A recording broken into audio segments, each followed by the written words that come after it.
৭৭ জন পুরান জমাতের মিলাইয়া 4 জন। আগে জুলাই সনদ বাস্তবায়ন করেন,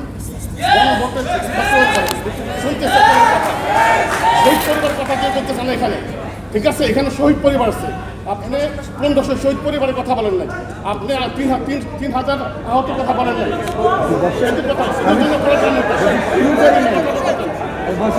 অনেক জ্বালা আছে, আপনাদের মিষ্টি মিষ্টি বক্তব্য শুনতে শোনার জন্য আসেনি।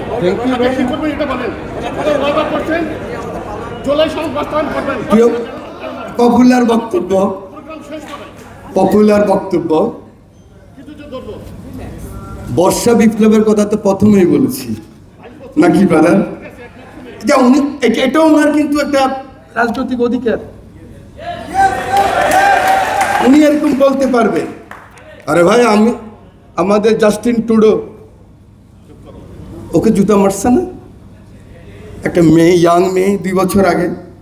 উনি বলতে পারে এই বাংলাদেশ চাই আমরা। বলেন আপনি এই বাংলাদেশ চাই, আপনি বলতে পারবেন, আপনার অধিকার আছে। আপনারা কতটুকু গ্রহণ করবেন সেটা হলো বড় কথা। এই কথাটুকু বলতে চাই, সময় নেই, শুধু বলতে চাই আমরা পথ হারাবার চেষ্টা করব না।